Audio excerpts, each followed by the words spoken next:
Hello students, हम chapter पढ़ रहे थे न्यूट्रिशन इन प्लांट। हम इसकी समरी देखते हैं। पहले हमने पढ़ा कि food making process in plant यानी कि पादपों में भोजन बनाने की प्रक्रिया को हम क्या कहते हैं, फोटोसिंथेसिस कहते हैं। और हमने उसमें प्लांट भी पढ़े जैसे saprotrophs, other mode of nutrition in plant यानी पादपों से प्राप्त होने वाले खाद्य पदार्थ जो होते हैं। How nutrition are replaces is the soil यानी कि मिट्टी से कैसे अपना पौधन भोजन प्राप्त करते हैं। तो food making process in plant photosynthesis की क्रिया के द्वारा पादप अपना भोजन कैसे बनाते हैं, ये हमने पढ़ा था कि हमने पहले पढ़ा था कि पत्तियों के अंदर क्या, देखो ऐसे पादप जिनके लीफ के अंदर क्लोरोफिल पाया जाता है, एक ग्रीन कलर का पिगमेंट होता है क्लोरोफिल, वही प्लांट जो होते हैं ना फोटोसिंथेसिस की क्रिया में भाग लेते हैं।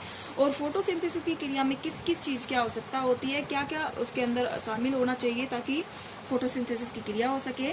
तो देखो हमने पढ़ा था कि फोटोसिंथेसिस की क्रिया के लिए क्या क्या होना चाहिए। Chlorophyll containing cell of leaves यानी कि फोटोसिंथेसिस की क्रिया के लिए क्लोरोफिल युक्त पादप की पत्तियां होनी चाहिए। सनलाइट, सूर्य का प्रकाश होना चाहिए। कार्बन डाइऑक्साइड होना चाहिए। वाटर होना चाहिए।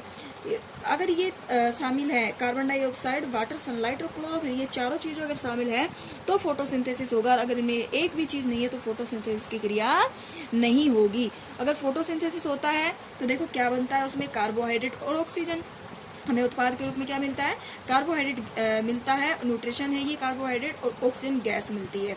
ठीक है, तो हम जो होते हैं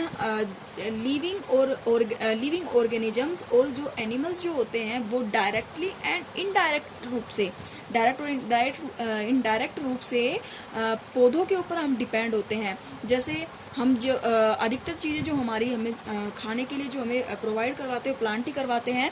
जैसे मान लीजिए ऑयल हो गया और स्पाइसेस हो गए, वेहिट हो गए, हर तरह के जो गेहूं, जैसे अनाज, जो भी अनाज हो गया, ये सारे हमें किससे मिलते हैं, प्लांट से ही मिलते हैं। तो हम डायरेक्ट या फिर कहीं इनडायरेक्ट रूप से हम पादपों पर डिपेंड होते हैं। उसके बाद हमने पढ़ा था कि पादप जो होते हैं वो भी अलग अलग प्रकार के होते हैं।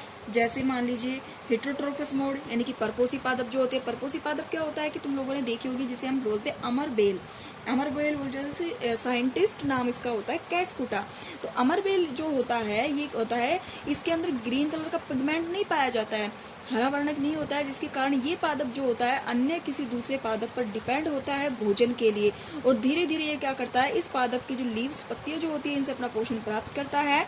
और धीरे धीरे जिस पादप से ये अपना भोजन प्राप्त कर रहा है वह पादप धीरे धीरे नष्ट हो जाता है। और इसको अमर इसलिए कहा जाता है क्योंकि अगर इसकी जड़ें कहीं भी डल जाएं, ये जो दिख रही है जाली के रूप में, इसकी जड़ें अगर कहीं भी डल जाए तो ये वहीं से अपना जीवन आरंभ कर देता है।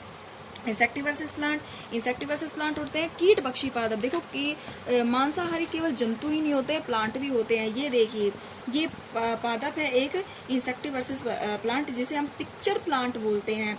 ये जो है इसके अंदर कीड़े फंसते हैं, इसके अंदर एक स्मेल होती है जिसको सूंघ करके छोटे जो कीड़े मकोड़े होते हैं वो इसके अंदर चले जाते हैं। और वो जाने के कारण ये जो ढक्कन दिख रहा है ये पत्ती ही है, पत्ती से ये सारी स्ट्रक्चर बनती है, एक लीफ से स्ट्रक्चर बनती है। और इसमें जाने के कारण इसके अंदर फंसते हैं, ये ढक्कन बंद हो जाता है और उसमें मर जाते हैं, जिससे ये प्लांट जो होता है अपना भोजन प्राप्त करता है। उसके बाद हमने पढ़ा था सेप्रोट्रोफस यानी मृतजीवी पादप वे होते हैं जो सड़े गले पदार्थों पर, जैसे गोबर हो गया, जहाँ हम कूड़ा करकट डालते वो हो गए, बरसात के टाइम में खेतों में उगता है, जैसे हम बोलते हैं मशरूम टाइप दिखने वाला एक प्लांट होता है व्हाइट कलर का, थोड़ा थोड़ा येलो कलर का होता है। तो ऐसे प्लांट जो होते हैं मृतजीवी प्लांट कहलाते हैं, जो सड़े गले पदार्थों से अपना भोजन प्राप्त करते हैं।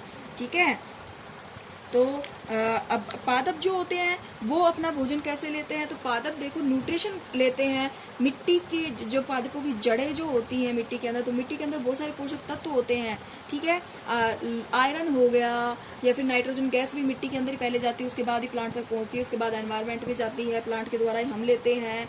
तो मिट्टी के अंदर उपस्थित सोइल से ही जो पादप होते हैं स्टेम से होता हुआ लीव्स तक पहुंचाया जाता है। ओके।